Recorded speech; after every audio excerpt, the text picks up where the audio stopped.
jalqabarratti hangafoota oduu balaa konkolaataatiin lubbuun namoota 16 darbeem. Godina Arsii Lixaa aanaa Nageellee Arsiitti ganda Raafuu Hargeysaa jedhamutti balaa konkolaataa qaqqabeen lubbuun namoota 16 darbe jechuun dhagame. Buufanni maddaa anniisaa gibee 3 baatii 9 keessatti anniisaa hanga karoorfamee irraa persentii 15.4 caalaa maddisiisuu ibsame. Wallagga Bahaa aanaa Kiramuutti hidhattoonni miseensota milishaa dabalatee namoota 15 ajjeesan. Paartileen siyaasaa Tigraay 3 kaabineen bulchiinsaa yeroo haaraa garee tokkoon kan dhuunfatame jechuun morman. Ashama harkaa fuunee daawwattootaa fi dhaggeeffattoota toora YouTube chaanaalii fi pilaatfoormii garaagaraatiin Arbii Miidiyaa Neetwoorkii irratti hordofaa jirtan nama balbaloo mootii guyyaa irraatiif qabannetti ceenaan wajjin turam. Balaa konkolaataatiin lubbuun namoota 16 darbe. Godina Arsii Lixaa aanaa Nageellee Arsiitti ganda Raafuu Hargeysaa jedhamutti balaa konkolaataa qaqqabeen lubbuun namoota 16 yoo darbu namoota 22 irraa miidhaa cimaa fi salphaan ga'uu ibsameera. Konkolaataan deddeebisa uummataa Shaashamannee irraa imaltoota fi gara Finfinnee imalaa ture konkolaataa wal harkisuun walitti bu'uun balaan mudateen lubbuun namoota 16 darbu ragaan koominikeeshinii magaalaa Nageellee Arsii argame ni mul'isa. Namoota 16 irraa miidhaa cimaa fi 6 irraa ammoo miidhaa salphaan qaqqabuun eerameera. Kan gabaase Teekfaadha. Oduutti aanuun buufanni maddaa anniisaa gibee 3 baatii 9 keessatti anniisaa hangaan karoorfamee irraa persentii 15.4 caalaa maddisiisuu ibsame. Buufanni maddaa anniisaa gibee 3 ji'oota 9 darban keessatti humna ibsaa sa'aatii giigaa waayitii 5,430 ol maddisiisu humna elektiriikii Itoophiyaa beeksisan. Hojii gaggeessaan oopereeshinii buufatichaa obbo Dajanee Guutaa TOI'tti akka ibsanitti buufatni anniisaa gibee 3 ji'oota 9 darban keessatti oomisha anniisaa karoorfame caalaa maddisiiseera.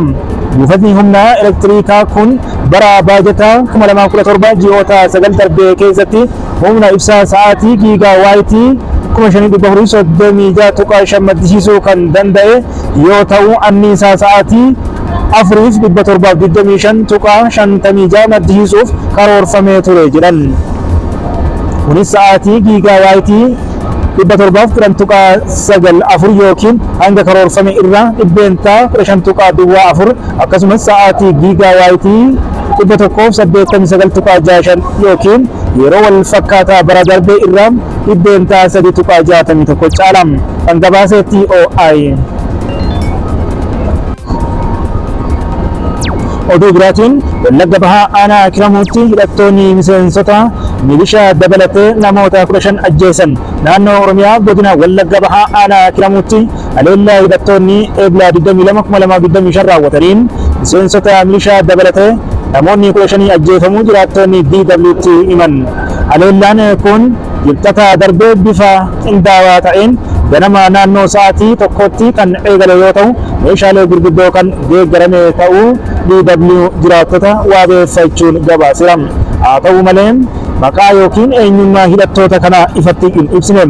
Jiraataan aanichaa tokko haleellaa meeshaalee gurguddoo kan akka dishqaa fi bireeniin deeggarame kanaan qonnaan bultoota dabalatee namoonni 15 ajjeefamaniiru jedhan. Kan mana isaanii keessatti kan ammoo lafa qonnaa isaanii keessatti ajjeefaman jechuun himan. Kan gabaase Addis Istaandardi.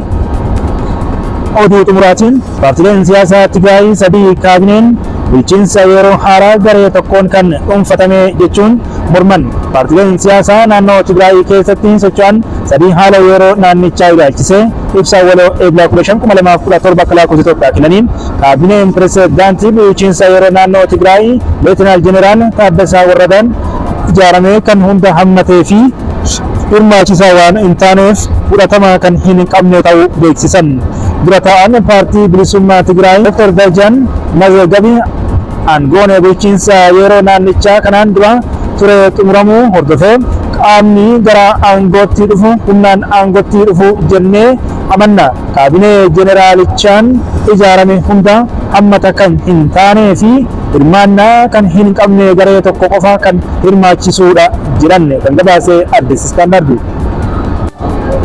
Daawwattootaa fi dhaggeeffattoota toora YouTube chaanaalii Arbii Miidiyaa Neetwoorkii fi akkuma san pilaatfoormii sooshaal miidiyaa TikTokii fi kanneen birootiin hordofaa jirtan waan wajjin turtaniif galatoomaa jenna. Warri haaraa dhuftan ammoo sabiskiraayib laayik follow gochuudhaan maatii keenya ta'uu mirkaneessaa. Hanga oduu biraa qabattee dhiyaadhuuf karraaf qabadhee kanuma nagaatti.